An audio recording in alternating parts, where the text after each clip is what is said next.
So you know it's not a crime to be fascinated by all things criminal. And if you do like delving into the underworld, why not join us for a special live show on March 27th at the Cork Opera House. We'll be talking about the making of a cartel and all the wild and crazy stories that happened along the way. So why not join us for this special live show? Tickets from corkpodcastfestival.ie. So in our business, Ken, it's not often you see a guy charged with directing a criminal gang and you go, who the hell is that? And that certainly arose when Mark Salmon was initially charged, because he's not one of those names that rings off the tongue. I mean, if you think of somebody like Barry Young, we were writing about him for a decade before he faced that charge. Now, that charge was eventually withdrawn, but Mark Salmon has been convicted and pled guilty to serious offences in connection with gangland crime. Yes, we really were wondering kind of who the hell is this guy. We were aware, I suppose, that he had been a target for Operation Fogra, which is it's a massive Garda investigation, particularly in North Dublin, which would be Mark Salmon's base. He's from the Kylemore area of Coolock in the capital. So he was charged with directing an organised crime gang, and that's an offence that can carry a maximum sentence of life in prison, along with a load of other very serious charges, including drug dealing, damage to property, multiple counts of money laundering, various threats to a number of different people, both male and female, in North Dublin. And all these offences really stem from a short enough period between 2023 and 2024. So he really was a bit of an enigma, but I suppose we did find, we have found out a little bit more about him since his appearance in Special Criminal Court in February. Yeah, so look, we know obviously Mark Salmon comes from the same sort of groupings that really, became household names, really. I suppose they've been called the Gucci Gang. And a lot of them, of course, had very short, brief criminal careers before they were basically shot dead. They arose, I suppose, at the sort of in the middle of the Hutch Kinahan feud. They were a young group of guys who basically a lot of the Kinahan associates had to get out of the country one way or another, or ended up in prison. And these were guys in the young 20s who really started making huge money selling drugs. And Salmon was kind of maybe on the edges of this. In particular, we're thinking of people like Sean Little and Zach Parker. Yeah, and obviously, maybe before they kind of came to our attention, you're going back around 2016 or that, and Glenn Ward, who at the time we in Finglas, who we nicknamed Mr. Flashy, he was the first of kind of these associates to kind of come to prominence. But in relation to Mr. Salmon, he was particularly close to Sean Little, but also Zach Parker. And they were two very young men in their very early 20s who were murdered 4 months apart, one in January 2019. That was Zach Parker in Swords, and Sean Little then was shot dead as well in Balbriggan in May of that year, so 4 months apart. Salmon would have been an associate of those guys, particularly Little. He would actually known him from childhood. They lived on the same road. He's a bit older. Salmon is now 32 years of age. Little, if he'd lived, he'd be hitting 30 now. So Salmon is a bit older. But back in those days, Niall, and we in the Sunday World as well, and the Herald in those times, and the Indo, there wouldn't rarely, every week there'd be a couple of stories in relation to what was going on. It was a very chaotic situation. So we looked at it in a very kind of deep way. And one name that never came up in those times was Mark Salmon, who's pleaded guilty to these very serious charges. So exactly, he never came up. I mean, Sean Little was, in the run-up to his murder, he was appearing all the time because basically they were fighting this long feud. And you're right, Glenn Ward, they would have all come from that one original group of young fellas. Now, Mark Salmon, while he didn't appear in the papers or ring out, he was being seen with Sean Little really at the time as well. Yeah, he would have been spotted with him, and as time went on, the suspicion was that he may have been involved as a kind of a money man in the background in relation to the fairly serious drug activities of this young gang at the time. So he ran various kind of businesses, a nail parlour business, I think a kind of a beauty shop in the locality as well. There's always suspicions, despite the staff of these places with having no knowledge of it, that these businesses were fronts. They were kind of money laundering businesses, and in fact, some among the spate of charges that Salmon has pleaded guilty to, and he'll be dealt with in May in a special criminal court for that. There's a number of money laundering charges there. So I think the general belief is that was his role, and that's kind of where he came to prominence. And I suppose you're dealing with a situation that with a number of people, including his close friend, being wiped out. Now, that's a good few years ago in 2019. Then we had the pandemic, which kind of maybe jilted the way the drugs business was run.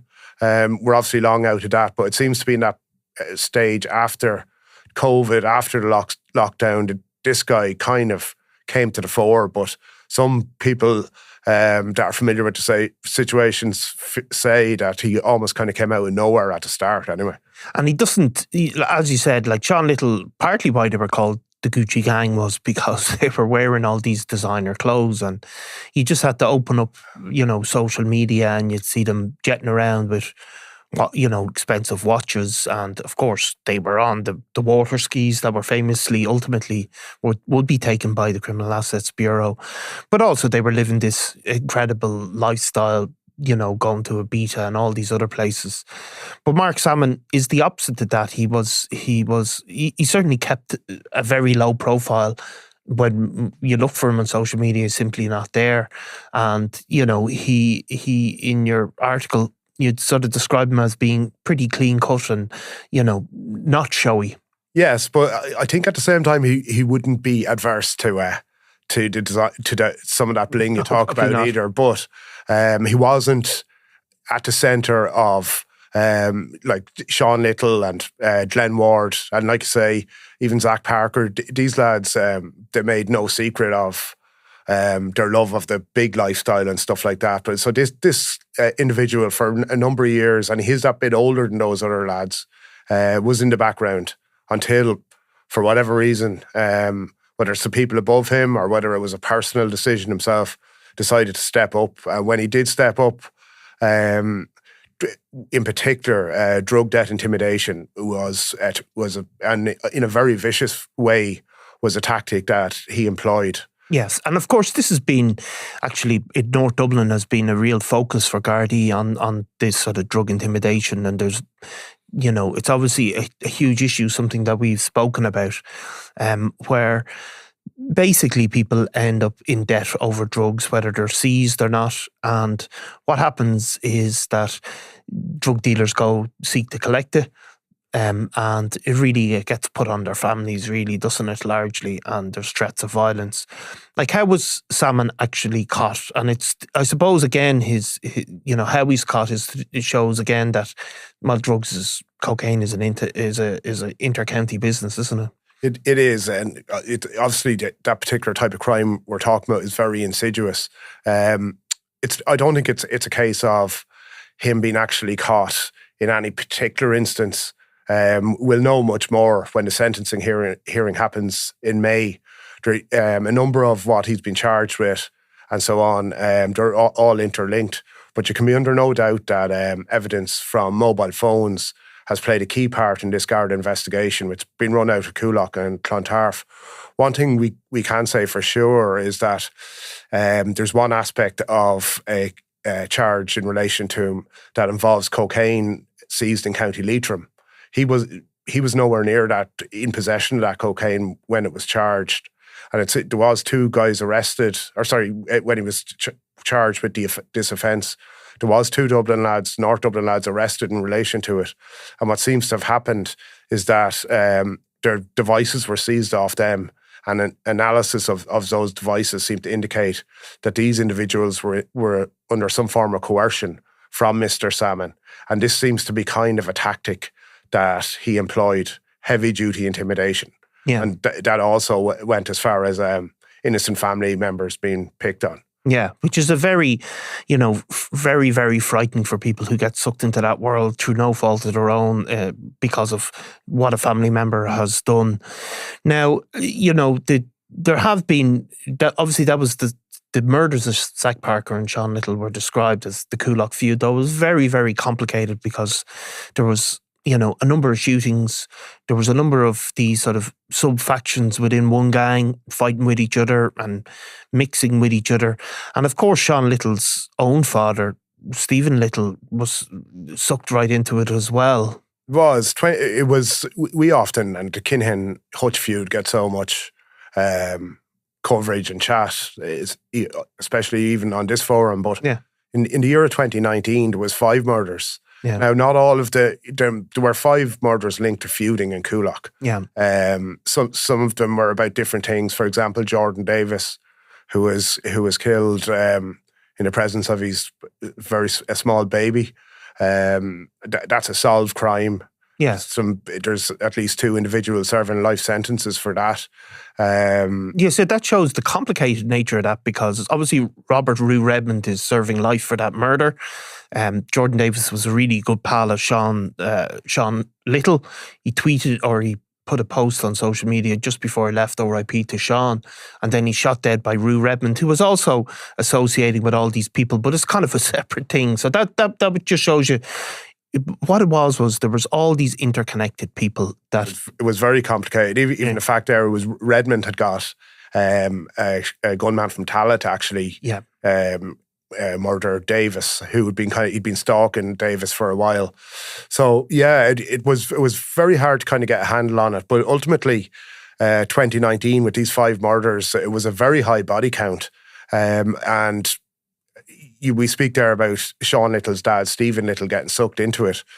It was widely speculated that a gunman now who's serving a 20-year jail sentence, Quaylon Smith, for his involvement in a Kinhen cartel subcell involving the attempted murder of James Bago Gately. It was widely suspected that Smith was involved in the murder of Sean Little. I mean, it was certainly suspected by the Littles. Yes. Now, I mean, bizarrely, Caelan Smith, the reason we can say he was a suspect is because he went and did this sort of public lie I mean, you couldn't really make it up, but he went and did a lie detector test. In England. Yeah. And then, was he pictured or videoed? I think it was, but anyway, he was, either way, there was... I can remember the picture. It might have been a video where he was asked, were you involved in the murder of Sean Little, who, again, he would have been a childhood friend of, and he passes this lie detector test and he put it out publicly. But certainly the Littles... But where you have to remember about that as well, associates of Sean Little put that lie detector test in the public domain and put comments underneath it threatening Quaylon Smith and suggesting in no uncertain terms that they did not believe him whatsoever. Yeah. And this was only a few weeks after another individual, a very violent individual. You might need to correct my pronounce the Iranian... Hamid Samabar. Yes. So this was less than a week after Sean Little was murdered, and he was pictured at the scene of the crime in the aftermath of it. It was very distinctive, if you remember. Yeah. And this Iranian had connections to crime all across Ireland before coming to Dublin, Longford and Cork. But he was up here in the thick of all this anyway. He was pictured at the scene in Balbriggan, and less than a week later, 6 days later, he went over to the Little household in Coolock to pay his respects, and he was basically shot dead on the garden of that property because there was a suspicion he'd been involved in setting up his friend Sean Little. So roll on a few weeks, we did a lie detector test, and then a few weeks after that, Niall, we had the case. It was actually September the 14th, 2019, and why that date is relevant, Dublin were playing Kerry in the replay of an All-Ireland football final, and it seems that obviously that's a big policing operation, that on that particular day, Stephen Little and a notorious criminal actually who was then based in New Ross were intercepted by the Drugs and Organised Crime Bureau. They'd been under surveillance, but they were on their way to take out Quaylon Smith. It was in the Artane area, a sunny day, And Stephen Little was later jailed for 6 years for that offence. I think he's probably out by now. Yeah, I mean, he was a sort of a well-known sort of shopkeeper in that part of North Dublin, and he absolutely was caught red-handed. I mean, it was a very, very serious attempt, or could have resulted in a very serious attempt. So at this point, Mark Salmon, he's facing those charges in the Special Criminal Court. When is he back up, and when are we? It's a non-jury court, obviously, so he's back up on May the 11th. Yeah. And full facts are due to be heard. It's expected to be quite a lengthy hearing. Yeah. So, there is some stuff without a doubt that we don't know now that we're going to know, and that we're going to find out on that date. Yeah. Well, we'll cover it then, because it's a fascinating story. Thanks, Niall. Thanks, Ken. Cheers. If you're a crimeworld.com subscriber, you've probably already binged on our latest exclusive podcast series, The Regency 10 Years On, from the hit that changed gangland forever. This 6-part anniversary special revisits that fateful day when David Byrne was shot dead at the Northside Hotel, igniting a bloody feud between the Kinahan and Hutch gangs, one of the deadliest rivalries in Irish history. Here's a taste of the new series, exclusive to crimeworld.com subscribers.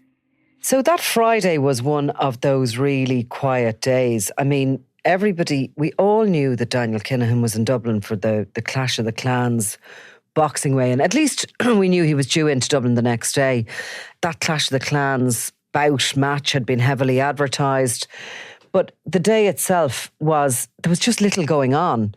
So there was very little happening that day. It's February. It's kind of a quiet enough time for news in general. And Alan Cherry and Ernie Leslie were on the road. They were at another story, actually, in Finglas. What was that, do you remember? Well, it was one of these classic sort of district court stories where a guy had, I think some teenagers had thrown stones at his car, and he got out and slapped the teenager. Always great kind of human stories, because some people feel sorry for the teenagers and some people don't. And so Alan had been out there, but the guy had moved on. He'd called out to his house to see if he wanted to talk. He'd moved on, he wasn't there. And we discussed going to the Regency earlier. And I said, look, just go along and see what happens. Divert there. We obviously weren't expecting anything. And obviously that point of Alan being there would be the subject of conspiracy, but we'll get into that at a later point. For sure. So it was a case really that day of, one thing hadn't worked out, so go to the next. But also there was definitely a general sense of, if we could be there, just in case. Yes, and as you said, to see who was standing beside the Kinahans and who wasn't from that bigger organised crime group. So Alan and Ernie went out.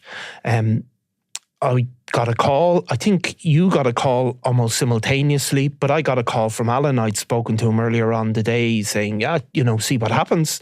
And he phoned me up and said, there's after being a shooting and I think we've got a picture. And I actually went, yeah, very funny. But of course, he stopped me and said, no, I'm serious. There's some guys come out with a gun, there's shots fired, and there's total and utter chaos. And, our first thought is, get yourself safe. I have to admit, my second thought was, I hope they did get good pictures. But, you're still thinking they have to get safe. I mean, I know you probably got a similar call because Ernie and Alan obviously were in the same Jeep. And of course, Ernie's the guy taking the photographs, yes. So he's on the phone to me. So I actually had gone for a pizza for lunch and I had come back over to the office and the phone rings and it was Ernie. And I answered and he was panicked on the other end of the phone. This was real high octane stuff. And he's still trying to take photos. He's trying to tell me what's happened. He's told me he thinks he's got a good one of one of the shooters as they were running from the scene. He was trying to call up the photograph on the back of his camera. Yeah. Because it would have taken him a while to get it onto a screen, but he'd also sent it into the office. Yeah. You know what I mean? So he was kind of in the middle of doing a number of things. And as I was on the phone to him from memory, the photograph came into the office and we put it up on the big screen. And it was clear to see that this wasn't just one of the shooters as he suspected, but it was two. One of them was dressed as a woman. Which is, of course, there was also this confusing story about guards coming in with weapons, and obviously we know now that they weren't ERU guys, they were guys dressed as them. But Alan was telling me this, there was talk of these guards, and then obviously there was, the crowd fleeing from the scene. So it was all confusing. But as you said, Ernie had taken a picture of the back of his camera. People will know what the photographer's cameras look like, and they have a little digital screen. So you don't see it in great detail. But we knew this is a once-in-a-lifetime photograph has been gotten. Yeah, as soon as it came in. And of course, look, the newsrooms aren't as busy as they used to be. They used to be very busy, buzzy places with phones ringing everywhere. And it felt like a proper newsroom that day. I remember everybody's phone was going. People were hearing little bits about it. The news was starting to break about it. And of course, we were there sitting in the office with this photo. There's that sort of news sense in you that you want to run this. Yeah. And at the time, we weren't putting stuff up online. This would have been held for the paper on the Sunday, and this is a Friday afternoon. We had something really special here. But we also, I think, knew the guards were going to be desperate for that picture because they were two gunmen running from a scene of a crime. So it was a very compromised situation, and there was a bit of arguments going on, and there was voices were raised. Totally. I mean, because it is complex. I mean, normally the journalism likes to keep itself separate from the Gardaí investigations. So Garda investigations go on and journalism reports on them. But obviously then you're put in this compromising position because you have guys running out visibly with handguns in their hands. And, they're obviously then disappeared into the ether. And you have to have a discussion about what is your civic responsibility in terms of, do you help the guards? You don't want these armed gunmen to run down the street and kill another few people. So it was a complex one, and people were aware straight away that the guards are going to want these pictures and want to use it for their purposes. And we also have our purposes, which is to tell what happened and to report on the news. So there was a conflict straight away. From my memory, as the afternoon went on and I was talking to contacts and to other people who were involved in crime journalism, etc., it became apparent that there were no guards at the weigh-in. That in actual fact, the guards didn't seem to be there at all. They were called literally by the hotel and had arrived in response to what had already gone on. Of course, David Byrne had been shot dead in the reception of the hotel. We were getting photographs in later in the day, which showed a very shocked-looking Liam Byrne standing outside the hotel, his hands in his pockets, standing beside his cousin, Liam Rowe, another significant cartel member. There was no sign of Daniel Kinahan. I was getting calls from people who were telling me that these professional killers had been flown into the country and had already been flown out. There was rumours, there was spin, and also there was the general, I suppose, conversations in regards to, oh my God, what is going to happen next? I mean, all anyone knew for sure was something was going to happen. David Byrne was a very, very senior lieutenant. He was also from criminal royalty from the Byrne family. His brother-in-law is Thomas Bomber Kavanagh. His brother is Liam Byrne, and he's very much at the heart of the Kinahan cartel. We knew from the beginning that this attack had occurred as part of the rivalry between the Kinahan and Hutch factions of what was once the one organisation. And I think everybody was really trying to predict what this might lead to, but nobody could have guessed. Nobody could have guessed. And of course, those rumours straight away went around. It was straight away focused on the Hutch gang. But at this time, if you remember, while there had been other incidents, for example, an attempted hit on Jerry Hutch in Lanzarote, those incidents weren't always public. People were straight away thinking this isn't the type of normal organised crime operation. They were looking at the weapons, saying, is there a paramilitary organisation involved here? Nobody knew fully. And of course, what people did fear straight away was, no matter what, people knew how big and how powerful the Kinahans had become, and the likelihood of them not striking back was inevitable. That blood was going to flow. That bit absolutely 100%. But at that very early stage, I recall contacts of mine suggesting that the Hutches were an army. Did they have the backing of the dissidents? Was this going to, were they going to be very heavily armed? Because of that, they had contacts in the north. It was like as if people were trying to size up how two Premiership teams were going to play against one another. That's what it felt like. You've been listening to an extract from The Regency, 10 years on from the hit that changed gangland forever. Visit crimeworld.com and subscribe to hear the full series now. And you'll also get exclusive access to our other podcast deep dives on the Dapper Don, Christy Kinahan, Thomas Bomber Kavanagh, and more.